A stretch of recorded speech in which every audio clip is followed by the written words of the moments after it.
বুয়েট ছাত্র আবরার ফাহাদ হত্যা মামলায় ২০ জনের মৃত্যুদণ্ড ও ৫ জনের যাবজ্জীবন সাজা বহাল রাখলেন হাইকোর্ট। ফাঁসির আসামি জেমি পালিয়ে যাওয়ায় ক্ষুব্ধ পরিবার। আমরা চাই যাতে দ্রুত এই রায়টা কার্যকর হয়, সেই জন্য এটা ব্যবস্থা করা হয়। প্রায় ৫.৫ বছর হয়ে যাচ্ছে যে আমরা এটা নিয়ে আসছি। সে একজনকে পালিয়ে চলে গেছে, ইভেন সে হচ্ছে এমন একজন যে হচ্ছে তাকে রুমে ডেকে নিয়ে গেছে এবং মারার সময় যে উপস্থিত ছিল। আগামী নির্বাচনে ইসিকে সব ধরনের সহযোগিতা করতে প্রস্তুত ইইউ। গণপরিষদ নির্বাচন চায় না বিএনপি, সংস্কার সহ নানা ইস্যুতে জামায়াতের সাথে মতভেদ। স্থিতিশীল রাজনৈতিক নির্বাচিত সরকার প্রতিষ্ঠিত হলে জাতির মধ্যে অস্থিতিশীল অবস্থা সেটা সমাধান হবে। এই গভর্নমেন্টের স্ট্রেংথ আছে, যদি দেখা যায় যে না তাদের উইকনেস আছে, তখন পার্লামেন্টের আগে উইকনেসকে ওভারকাম করতে হবে। 4 দিনের সফর শেষে ঢাকা ছেড়ে গেলেন জাতিসংঘ মহাসচিব। 1 বছরের মধ্যে রোহিঙ্গা প্রত্যাবাসনে প্রধান উপদেষ্টার বক্তব্যকে ইতিবাচক বলছেন বিশ্লেষকরা। In presence of UN Secretary General, this is a good message, I would say. রাখাইনে যেটা ঘটছে তার সাথে সরাসরি বৃহৎ শক্তিগুলোর সংযুক্তি আছে, প্রতিবেশীদেরও সংযুক্তি থাকবার অসম্ভব কিছু নয়। মশা নিধনে রাজধানীর বাড়িধারা গুলশান বনানীতে ব্যক্তি উদ্যোগে বিটিআই ব্যবহার স্বাগত জানিয়েছে সিটি কর্পোরেশন। সরকারকে পাশে চায় স্থানীয়রা। সন্ত্রাসী ছোট সাজ্জাদকে 14 দিনের রিমান্ডে চায় পুলিশ। চট্টগ্রামের আদালতে হাজির করে আজই জানানো হবে আবেদন। দাবানলের মধ্যেই যুক্তরাষ্ট্রের একাধিক রাজ্যে টর্নেডো, অন্তত 34 জনের প্রাণহানি, বিদ্যুৎ বিচ্ছিন্ন 2 লাখ ঘরবাড়ি।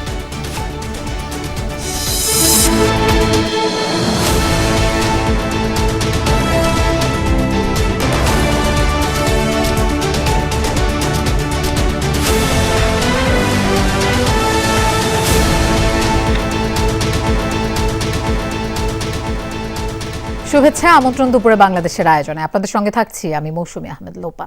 এতক্ষণ শিরোনাম দেখছিলেন। বুয়েট ছাত্র আবরার ফাহাদ হত্যা মামলায় 20 জনের মৃত্যুদণ্ড এবং 5 জনের যাবজ্জীবন সাজা বহাল রেখেছেন হাইকোর্ট। বিচারপতি একেএম আসাদুজ্জামান ও বিচারপতি সৈয়দ এনায়েত হোসেনের বেঞ্চ এই রায় ঘোষণা করেন। রায়ের ব্যাপারে সন্তোষ প্রকাশ করে পরিবার। এজলাস থেকে বেরিয়ে সাংবাদিকদের উদ্দেশ্যে আবরারের বাবা জানান, শিগগিরই কার্যকর করা হোক এই রায়। একই সাথে শিক্ষা প্রতিষ্ঠানে র্যাগিংয়ের রাজনীতি বন্ধ হোক, এমন প্রত্যাশা করেন তিনি। এ সময় হাই সিকিউরিটি জেল থেকে ফাঁসির আসামি মুনতাসির আল জেমি পালিয়ে যাওয়ার বিষয়ে ক্ষোভ জানান ফাহাদের ভাই। 2019 সালের 6 অক্টোবর বুয়েটের শেরেবাংলা হল থেকে তড়িৎ ও ইলেকট্রনিক্স প্রকৌশল বিভাগের 2য় বর্ষের ছাত্র আবরার ফাহাদের মরদেহ উদ্ধার করা হয়। এ ঘটনায় আবরারের বাবা চকবাজার থানায় হত্যা মামলা দায়ের করেন। 2019 সালে বুয়েটের 25 শিক্ষার্থীর বিরুদ্ধে আদালতে অভিযোগপত্র দেয় পুলিশ। 2021 সালে 20 জনকে মৃত্যুদণ্ড এবং 5 জনকে যাবজ্জীবন কারাদণ্ড দেওয়া হয়। পরে আসামিপক্ষ উচ্চ আদালতে আপিল করলে শুনানি শেষে রোববার রায় ঘোষণা করেন আদালত। হাইকোর্ট থেকে যে এত দ্রুত একটা রায় আসবে, যদি আমি 1 বছর আগের কথা 5 আগস্টের আগে আসলে চিন্তাও কখনো করি নাই। এখনো হয়তো অনেকগুলো স্টেপ বাকি আছে, সেগুলো যাতে দ্রুতই যাতে সম্পন্ন হয় সেটা আমাদের চাওয়া থাকবে। হাইকোর্টের যে রায়টা দিয়েছে এটা আমরা আপাতত সন্তুষ্ট, কিন্তু আমরা চাই যাতে দ্রুত এই রায়টা কার্যকর হয়, সেই জন্য এটা ব্যবস্থা করা হয়। যে শিক্ষা প্রতিষ্ঠানে এই ধরনের র্যাগিং আছে সেটা তো অবশ্যই আমরা পরিবর্তন চাই, যাতে ছাত্ররা যাতে ভালোভাবে বসবাস করতে পারে, ভবিষ্যতে যাতে আর এই ধরনের ঘটনা না ঘটে। রায়ে রাষ্ট্রপক্ষ হিসাবে আমরা সন্তুষ্ট।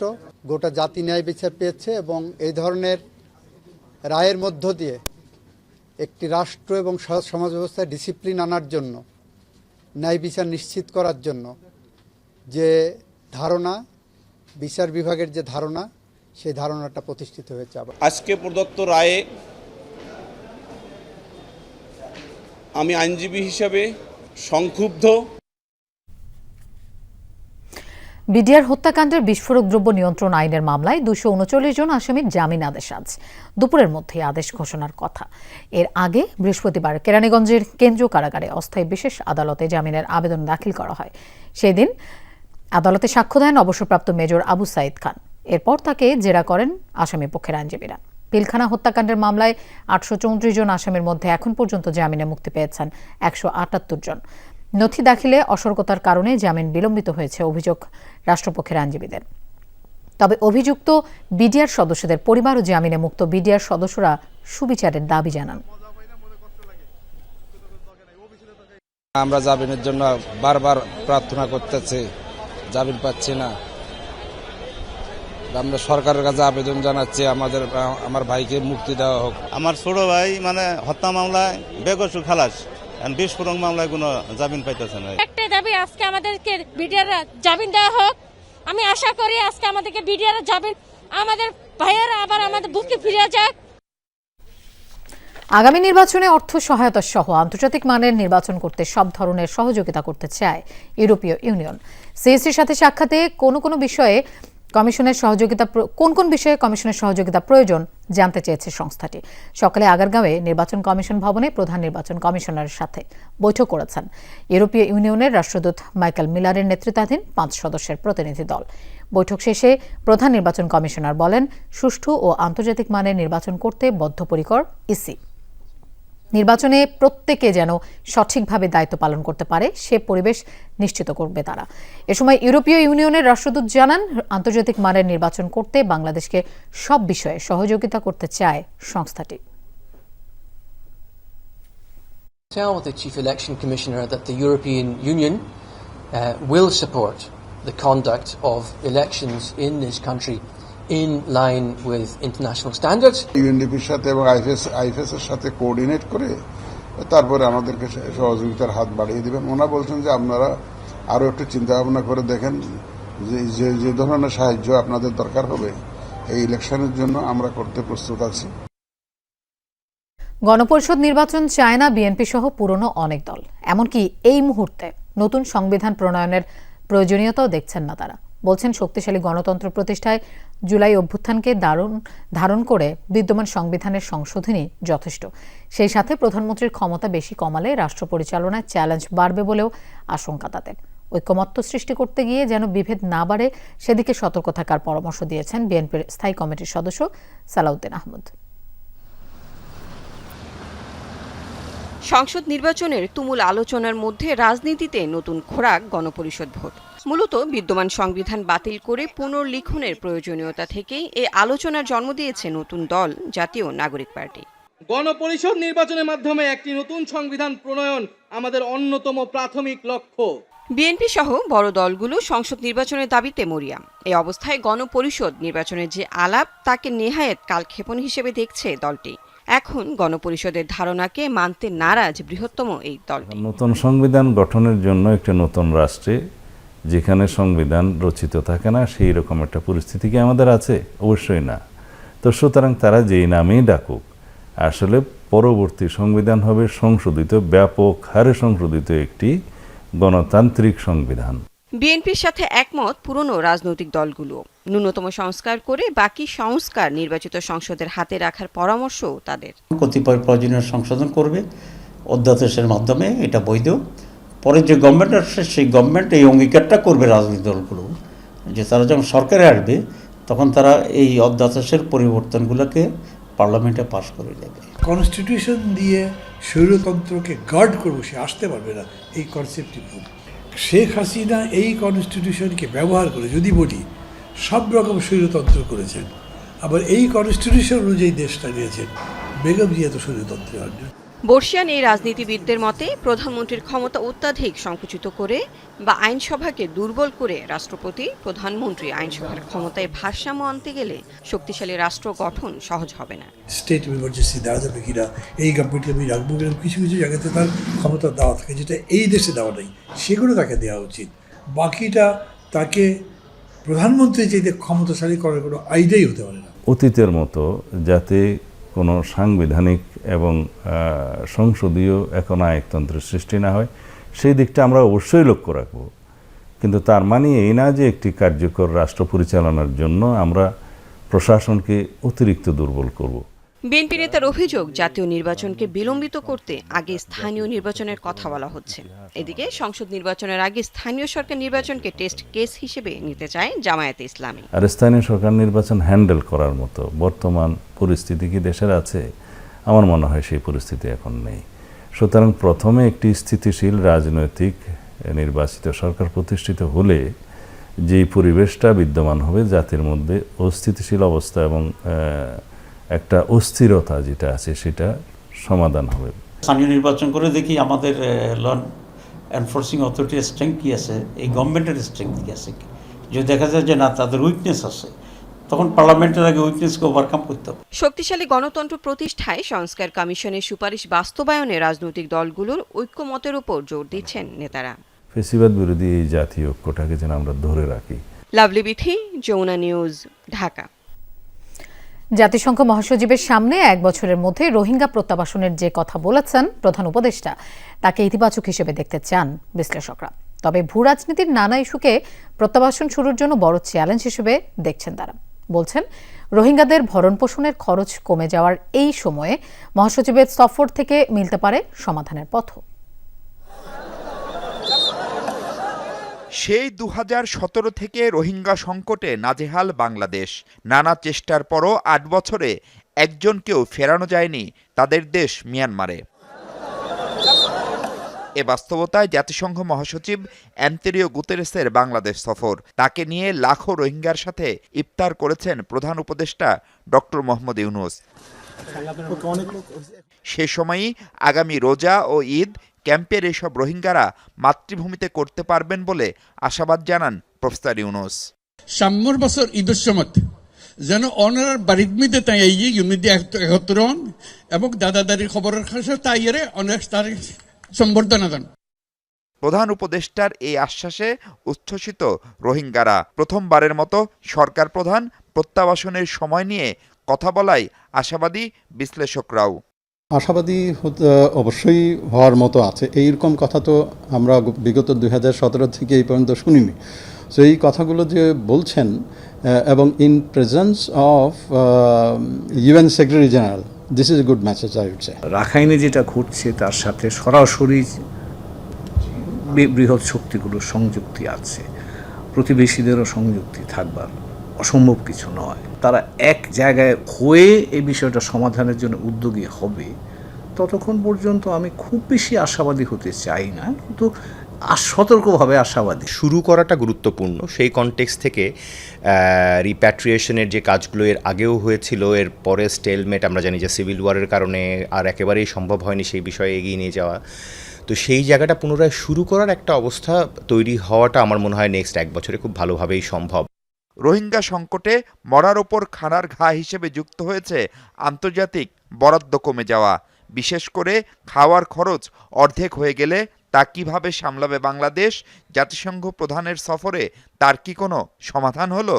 যেহেতু এটা একটা বড় মানবিক সমস্যা, সহযোগিতাটা আসতে পারে, এই সম্ভাবনাটা আছে, আমি সেটা উড়িয়ে দেব না। এবং এখানে জাতিসংঘের মহাসচিব যদি উদ্যোগটা নেন, তাহলে সেই সমস্যাটা বা সেই যোগানটা সহজতর হবে, এবং তিনি সেই কথা ইঙ্গিত করেছেন। ট্রাম্প কতটুকু ছাড় দেবেন, ওরাই হলো main contributor to this humanitarian aspect.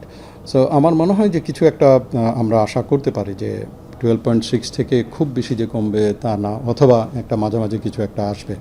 ভূ রাজনীতির নানা সমীকরণে রোহিঙ্গা সংকট যেন বিশ্ব কূটনীতির ফোকাস থেকে না হারায়, সেদিকে বাড়তি নজর দেওয়ার তাগিদ দিচ্ছেন বিশ্লেষকরা। মাহফুজ মিশু, যমুনা নিউজ, ঢাকা। 4 দিনের বাংলাদেশ সফর শেষে ঢাকা ছাড়লেন জাতিসংঘের মহাসচিব অ্যান্তোনিও গুতেরেস। সকাল 9:55 হযরত শাহজালাল আন্তর্জাতিক বিমানবন্দর ছেড়ে যায় তাকে বহনকারী বিমান। পরিবেশ উপদেষ্টা সৈয়দা রিজওয়ানা হাসান ও প্রধান উপদেষ্টার উচ্চ প্রতিনিধি খলিলুর রহমান বিমানবন্দরে গুতেরেসকে বিদায় জানান।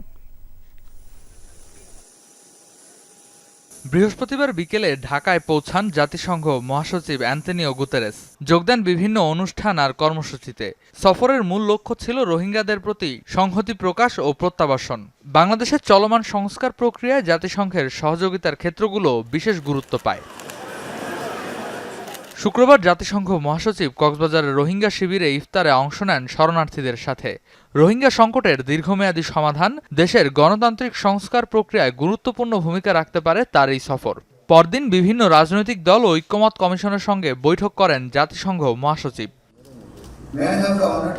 এক সংবাদ সম্মেলনে অ্যান্তোনিও গুতেরেস জানান, বাংলাদেশ সরকার যে সংস্কার উদ্যোগ নিয়েছে সেখানে জাতিসংঘ সহযোগী হতে প্রস্তুত।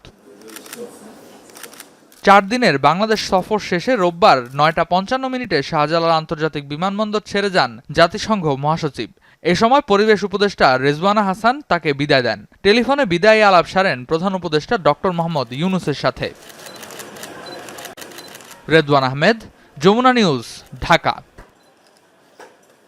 বারিধারা গুলশান ও বনানী সোসাইটি মশা নিধনে ব্যক্তিগত উদ্যোগে বায়োলজিক্যাল লার্ভিসাইড বিটিআই ব্যবহার শুরু করেছে, যা মূলত এক ধরনের ব্যাকটেরিয়া। কীটতত্ত্ববিদরা বলছেন মশা বাদে সব প্রাণীর জন্যই সেটি নিরাপদ।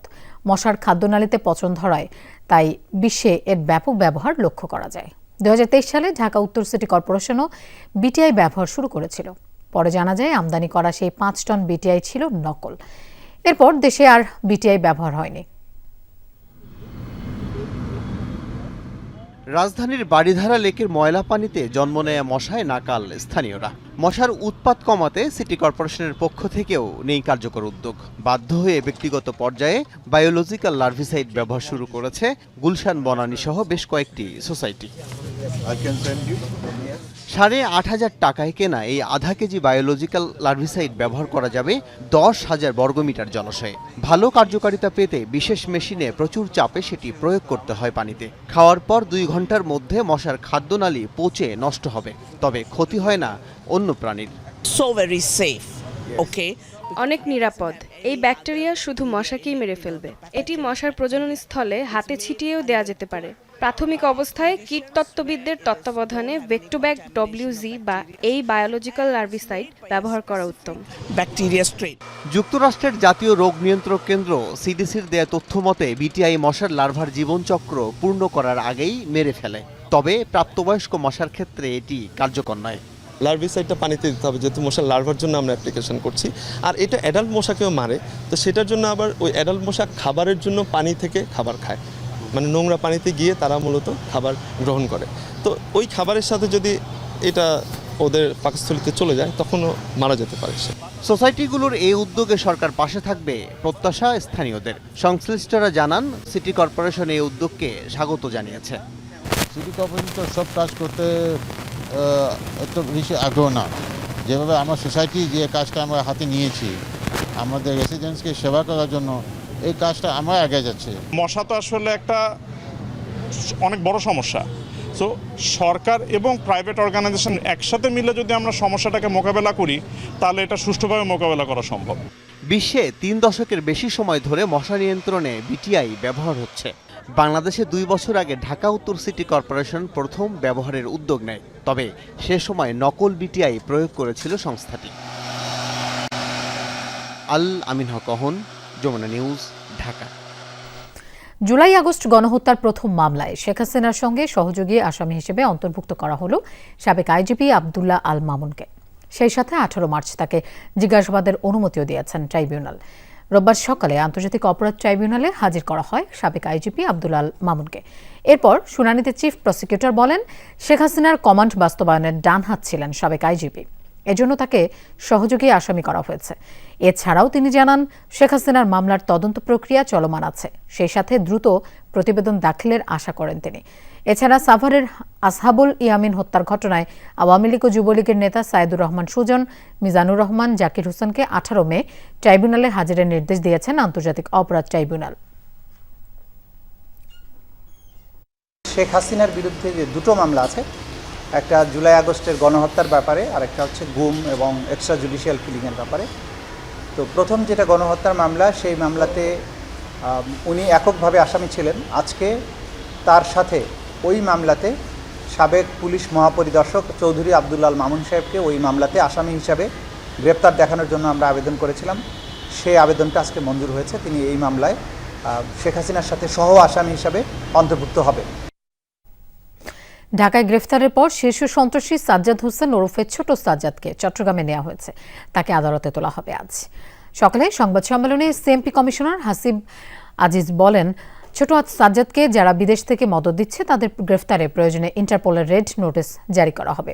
সাজ্জাদের গ্রেফতারে কোনো পুলিশ সদস্যের গাফিলতি পাওয়া গেলে তার বিরুদ্ধেও ব্যবস্থা নেওয়া হবে।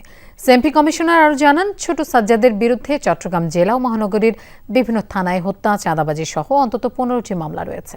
তাকে আদালতে তোলা হলে 14 দিনের রিমান্ড চাইবে পুলিশ। এই শীর্ষ সন্ত্রাসীর গ্রেফতারের ঘটনা নগরের বাকি শীর্ষ সন্ত্রাসীদের জন্য একটি বার্তা বলেও মনে করেন সিএমপি কমিশনার। এই যে সাজ্জাদকে ধরা হলো, গ্রেফতার করা হলো, আমি মনে করি এটা বাকিগুলোর জন্য একটা মেসেজ, একটা খুব স্ট্রং মেসেজ, সহযোগী সবাইদের স্ট্রং মেসেজ। আশা করি তারা সতর্ক হবে। এবং আমার কথা হচ্ছে এই সমস্ত সন্ত্রাসী হয় জেলে থাকবে অথবা মহানগর এলাকার বাইরে চলে যাবে। নোয়াখালীর বেগমগঞ্জে সিএনজিতে এক শিক্ষিকাকে শ্লীলতাহানির প্রতিবাদে সড়কে বিক্ষোভ করেছে প্রতিষ্ঠানটির শিক্ষার্থীরা। সকালে ঢাকা নোয়াখালী মহাসড়কের একলাশপুর বাজার এলাকায় জড়ো হয় তারা। ঘণ্টাখানেকের জন্য সড়ক অবরোধ করে চলে বিক্ষোভ। শিক্ষার্থীদের অভিযোগ, গেল 11 মার্চ সিএনজি অটোরিকশায় একলাশপুর উচ্চ বিদ্যালয়ের ওই শিক্ষিকাকে শ্লীলতাহানি করে অটোর চালকরা। পাশাপাশি হাতিয়ে নেওয়া হয় নগদ অর্থ, মোবাইল ফোন। এ ঘটনায় জিডি করা হলেও এখনও কাউকে আটক না করায় বিক্ষোভে নেমেছে শিক্ষার্থীরা। সড়ক অবরোধের কারণে আটকা পড়ে বেশ কিছু দূরপাল্লার বাস। ম্যামের উপরে যে হামলাটা করা হয়েছে, এটা যে পরবর্তী আমাদের গায়ের উপরে আসবে না, এটার কি কোনো গ্যারান্টি আছে? প্রশাসন কি আমাদেরকে গ্যারান্টি দিবে? আমরা রাস্তায় নামছি, আমাদেরই তো নিরাপত্তা না। আমাদের আজকে আমাদের ম্যামের উপর হয়েছে, পর নেক্সট টাইম যে আমাদের উপর হবে না, সেটার জবাব আমরা কাছ থেকে যাবো। চট্টগ্রামে ভিক্ষুককে ধর্ষণের অভিযোগে এক সিএনজি অটোরিকশা চালককে আটক করেছে পুলিশ। পুলিশ জানায়, শুক্রবার রাতে নগরের চাঁদগাঁওয়ে ফুটপাথে ছিলেন ওই নারী ভিক্ষুক। তাকে তুলে নিয়ে একটি গ্যারেজের পাশে পরিত্যক্ত জায়গায় সিএনজি চালক আব্দুল আলী ধর্ষণ করে বলে অভিযোগ ওঠে। ঘটনার পরই থানায় গিয়ে বিষয়টি জানান ভিকটিম। পরে অভিযুক্ত আটক করা হয়। ভোলার চরফ্যাশনের বাসিন্দা আব্দুল আলী। ভিকটিমের ডাক্তারি পরীক্ষার জন্য হাসপাতালে ভর্তি করা হয়েছে। মাগুরায় আসিয়া ধর্ষণ হত্যা মামলায় বোনের স্বামী, শাশুড়ি ও ভাসুরের 5 দিনের রিমান্ড শেষ হচ্ছে আজ। পুলিশ জানিয়েছে 3 আসামিকে আজই আদালতে তোলা হতে পারে। শুক্রবার 164 ধারায় জবানবন্দি দিয়েছে প্রধান আসামি হিটু শেখ। সে আসিয়ার বোনের শ্বশুর। জবানবন্দি শেষে তাকে কারাগারে পাঠানো হয়। 6 মার্চ মাগুরায় বোনের বাড়িতে বেড়াতে গিয়ে নিপীড়নের শিকার হয় 8 বছরের শিশু আসিয়া। 1 সপ্তাহ নিবিড় পরিচর্যা আর লাইফ সাপোর্টে থেকে বৃহস্পতিবার মারা যায় শিশুটি। এ ঘটনায় দায়েরকৃত মামলায় প্রধান আসামি হিটু শেখকে 7 দিন আর বাকি 3 জনকে 5 দিনের রিমান্ড মঞ্জুর করেন আদালত। অনেকেই মনে করেন অনলাইনে শারীরিক উপস্থিতির সুযোগ না থাকার কারণে এখানে বিপদের আশঙ্কা নেই।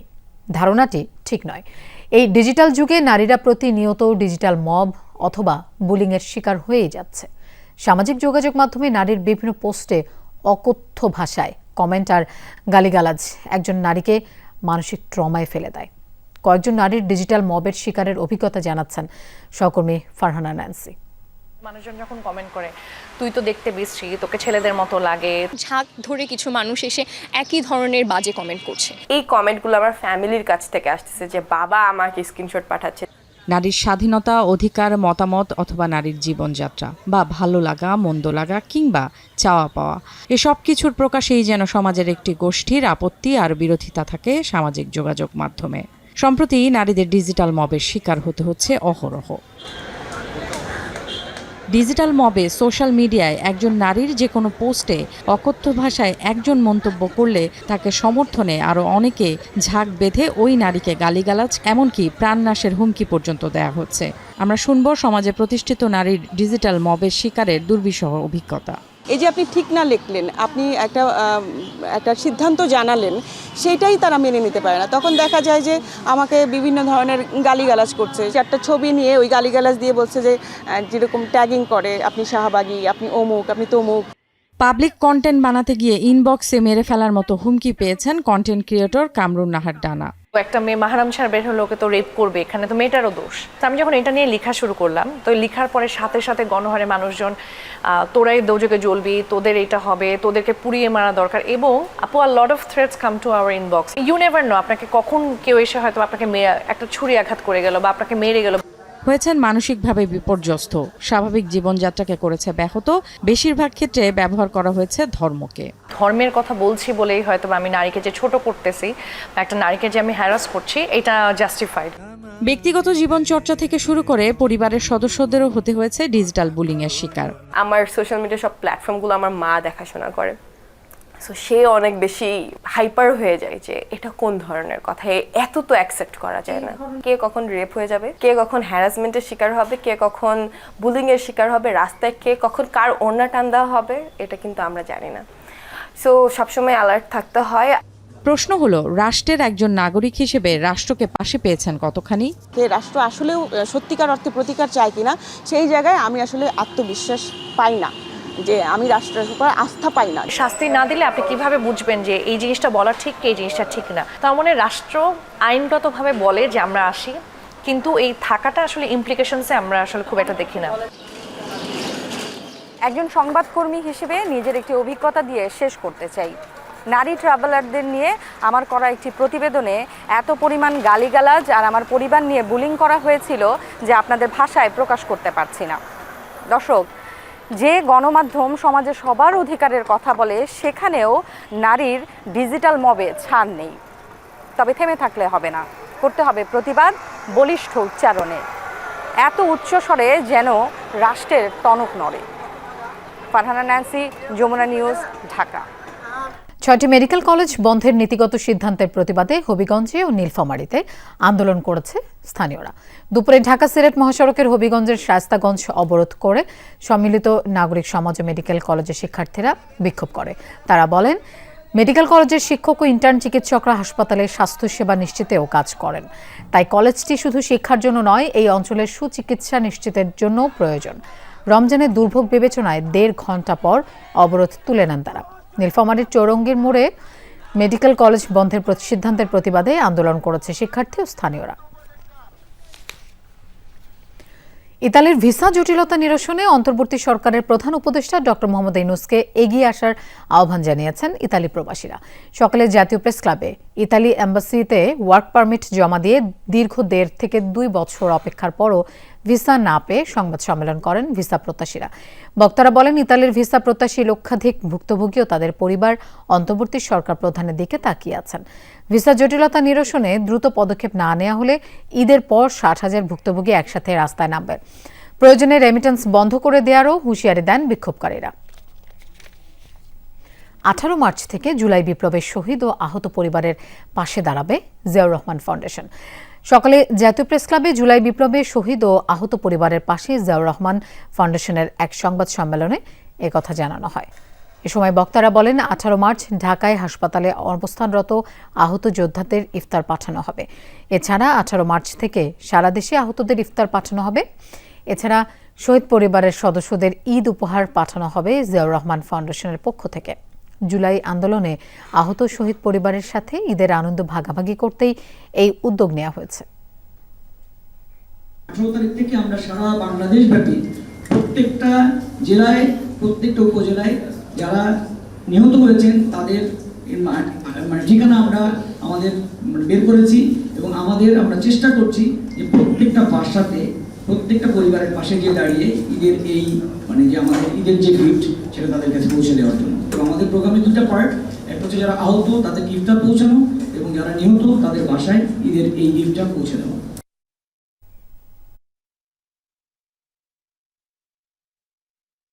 দক্ষিণাঞ্চলে জমে উঠেছে ঈদের বাজার। পছন্দের পোশাক কিনতে বিপণী বিতানগুলোতে ভিড় জমাচ্ছেন ক্রেতারা। দেশি বিদেশি পোশাকের পসরা নিয়ে বসেছেন বিক্রেতারাও। জোরদার আছে নিরাপত্তা ব্যবস্থা। ঘনিয়ে আসছে ঈদের সময়, তার সাথে পাল্লা দিয়ে জমে উঠছে বরিশালের ঈদ বাজার। বাহারি সাজে বিপণী বিতানগুলো, বিভিন্ন ব্র্যান্ডের আউটলেট সহ সব দোকানপাটে দেশি বিদেশি পোশাক। তবে দাম নিয়ে ক্রেতাদের মিশ্র প্রতিক্রিয়া। এই জায়গায় একটা পাঞ্জাবি কিনেছি, এখনো গেঞ্জি প্যান্ট এগুলো কেনা বাকি আছে। মেয়েদের জন্য ড্রেস কিনেছি আর ছেলেদের জন্য একটু শপিং করার জন্য চিন্তা করতেছি। একটু আগে আসলে একটু বাসি কেনা যায়, তারপরে কষ্টটা কম হয়। ইন্ডিয়ান কালেকশনগুলো ঢুকছে আর আমাদের নিজস্ব প্রোডাক্ট কিছু 3 পিস আছে পার্টি টিপের। পটুয়াখালীতে বাড়তি আকর্ষণ পাকিস্তানি বিভিন্ন পোশাক। নারীদের নজর কাটছে ভারতীয় দিল্লি ফেব্রিক্স ও বোম্বে কাট পোশাক। বেচা বিক্রি বাড়াতে বিভিন্ন পণ্যের ওপর ছাড় ও পুরস্কার ঘোষণা দিচ্ছেন বিক্রেতারা। অনলাইনেও সক্রিয় ব্যবসায়ীরা।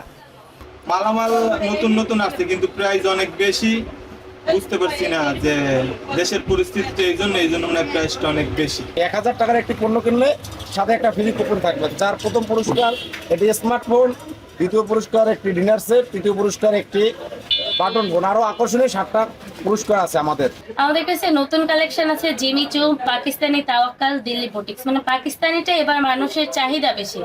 বরগুনার গার্মেন্টস পট্টির দোকানগুলোতে নারী ক্রেতাদের ভিড়ই বেশি। পছন্দের রঙের সাথে মানানসই নকশা খুঁজে নিতে ব্যস্ততা, সাথে গহনা আর প্রসাধনী। পুরুষরা কিনছেন পাঞ্জাবি ও হাল ফ্যাশনের শার্ট প্যান্ট। জুতা পট্টিতেও একই চিত্র। অনেকগুলো মার্কেট আমরা ঘুরেছি, দেখলাম ভালোই দোকানে ভালোই কালেকশন এসেছে। জুতা কিনছি, এবার জামা কিনবো, তারপর লিপস্টিক কিনবো। ঈদের তো সবেমাত্র শুরু, আজকের থেকে একটু কাস্টমার আছে, তাই দিন যত যাবে ততই আশা করি যে বাড়বে বেচা কিনা। ভোলার বাজারে নারীদের চাহিদা শীর্ষে জামদানি শাড়ি, সাদাবাহার সহ নানা নামের পোশাক। ছেলেরা কিনছেন পাঞ্জাবি, শিশুদের জন্য রয়েছে বাহারি পোশাক। তবে পণ্যের দাম নিয়ে কিছুটা অসন্তোষ ক্রেতাদের। জামা কাপড়ের মূল্য একটু আমার কাছে বেশি মনে হচ্ছে আর কি, দেখতেছি আর কি। চাহিদা আছে, কাস্টমার দেখলে পছন্দ করে, আর নতুন নতুন আইটেম আসছে, আপনার ডিজাইনগুলো খুব সুন্দর। ঈদ কেনাকাটা নির্বিঘ্ন করতে মাঠে আছে আইন শৃঙ্খলা বাহিনীর সদস্যরা। রয়েছে কয়েক স্তরের নিরাপত্তা। ঈদকে কেন্দ্র করে যে কোনো বিষয়ে চাঁদাবাজি অথবা ছিনতাইয়ের ঘটনা যাতে না ঘটে, এই জন্য আমরা অগ্রিম আমাদের অ্যাডভান্স টিম কাজ করছি। আমরা সার্বিক শৃঙ্খলার জন্য আমরা যে কোনো ধরনের পরিস্থিতি মোকাবেলার জন্য আমরা প্রস্তুতি রয়েছি। গুরুত্বপূর্ণ যে মার্কেটগুলো আছে সেগুলোর সম্মুখে আমাদের পুলিশ থাকবে। এর বাইরে আমাদের কন্ট্রোল রুম সার্বক্ষণিক সজাগ থাকবে। চাঁদ রাত পর্যন্ত চলবে বেচাকেনা। সাবরিনা লিজা, যমুনা নিউজ। গাজায় ইসরায়েলি আগ্রাসনের প্রতিবাদে সবচেয়ে সরব গোষ্ঠীগুলোর মধ্যে অন্যতম ইয়েমেনের সশস্ত্র সংগঠন হুতি। গত 1.5 বছর ধরে ইসরায়েলের উপর চাপ তৈরিতে লোহিত সাগর, এডেন উপসাগরে একের পর এক জাহাজে হামলা চালিয়েছে তারা। এমনকি সুদূর ইয়েমেন থেকে ইসরায়েলি ভূখণ্ডেও চালিয়েছে হামলা। জোরদার পাল্টা হামলার পরও হুতিকে থামাতে পারেনি তেল আবিব। যৌথ অভিযান চালিয়েও প্রতিহত করতে পারেনি যুক্তরাষ্ট্র, যুক্তরাজ্য। 20 নভেম্বর 2023 গ্যালাক্সি লিডার জাহাজ ছিনতাই করে ব্যাপক আলোচনার জন্ম দেয় ইয়েমেনের সশস্ত্র সংগঠন হুতি। গাজা ইসরায়েলের বর্বরতার প্রতিবাদে তারও কিছুদিন আগে থেকেই লোহিত সাগর, এডেন উপসাগরে একের পর এক বাণিজ্যিক জাহাজে হামলা চালাতে শুরু করে গোষ্ঠীটি। মার্কিন কংগ্রেসের তথ্যমতে 2023 সালের নভেম্বর থেকে পরের বছরের অক্টোবর পর্যন্ত লোহিত সাগরেই 190টি হামলা চালিয়েছে হুতি। এসব অভিযানে ব্যবহার করা হয় ক্ষেপণাস্ত্র, মিসাইল, বোট ও ড্রোন। এ পর্যন্ত 2টি জাহাজ ডুবেছে হুতির হামলায়, প্রাণ গেছে 4 ক্রুর। গুরুত্বপূর্ণ এই রুটে বছরে গড়ে 25,000 নৌযান যাতায়াত করলেও হুতিদের তৎপরতায় এখন তা নেমেছে 10,000-এ। গোষ্ঠীটি শুধু যে জাহাজেই হামলা চালিয়েছে তা নয়, 2000 কিলোমিটারের বেশি দূরে অবস্থিত ইসরায়েলি ভূখণ্ড লক্ষ্য করেও ছুড়েছে মিসাইল, ড্রোন। দেশটিতে 4 শতাধিক হামলা চালিয়েছে হুতি। ইয়েমেনের সশস্ত্র যোদ্ধাদের প্রতিহতে কম চেষ্টা করেনি ইসরায়েল ও পশ্চিমারা। জোট বেঁধে গোষ্ঠীটির একের পর এক স্থাপনায় হামলা চালিয়েছে যুক্তরাষ্ট্র ও যুক্তরাজ্য। গত জুলাইয়ের পর ইয়েমেনের রাজধানীসহ বিভিন্ন এলাকায় বেশ কয়েকবার বিমান হামলা চালিয়েছে তেল আবিব। হামাস হিজবুল্লাহকে দুর্বল করতে পারলেও হুতির সক্ষমতা কমাতে ব্যর্থ হয়েছে শত্রুরা। নিজেদের অবস্থান থেকেও বিন্দুমাত্র সরেনি গোষ্ঠীটি। গাজায় যুদ্ধবিরতি কার্যকরের পর হামলা থামায় হুতি, তবে ইসরায়েল উপত্যকায় ত্রাণ প্রবেশ বন্ধ করায় পুনরায় অভিযান শুরুর হুঁশিয়ারি দিয়েছে গোষ্ঠীটি, যার জেরে ইয়েমেনে বড় ধরনের হামলা চালিয়েছে যুক্তরাষ্ট্র। যদিও অনেক বিশ্লেষকই মনে করছেন রাজধানী সানা সহ দেশটির বেশিরভাগ এলাকার নিয়ন্ত্রণকারী হুতিকে দুর্বল করা সম্ভব নয়, বরং ইয়েমেনে অভিযানের জেরে মধ্যপ্রাচ্যের বিভিন্ন মার্কিন সামরিক ঘাঁটি ও স্থাপনায় হামলার ঝুঁকি বাড়ল। মোস্তফা মাহমুদ, যমুনা নিউজ। যুক্তরাষ্ট্রে দাবানলের মধ্যে একাধিক রাজ্যে আঘাত এনেছে শক্তিশালী টর্নেডো। প্রাণহানি হয়েছে 34 জনের। 5টি রাজ্য ব্যাপক ক্ষয়ক্ষতির শিকার। শুধু মিজৌরিতেই প্রাণ হারিয়েছেন 12 জন। টর্নেডোর প্রভাবে ব্যাপক ধূলিঝড় হয় কানসাসে।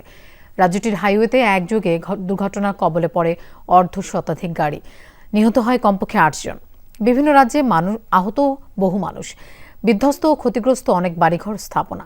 দুমড়ে মুচড়ে গেছে বাড়ি, উপড়ে গেছে গাছপালা। বিদ্যুৎ বিচ্ছিন্ন প্রায় 2 লাখ ঘরবাড়ি। মার্কিন প্রশাসন জানিয়েছে রাজ্যগুলোর অন্তত 10 কোটি মানুষ দুর্যোগ কবলিত। বিভিন্ন স্থানে আটকা পড়াদের উদ্ধারে চলছে তৎপরতা। টর্নেডোর কারণে সৃষ্ট প্রবল বাতাসে ওকলাহোমা ও টেক্সাসের দাবানল পরিস্থিতির অবনতি হয়েছে। দর্শক, এই ছিল দুপুরে বাংলাদেশের আয়োজনে। আর এতক্ষণ সাথে থাকার জন্য ধন্যবাদ সবাইকে।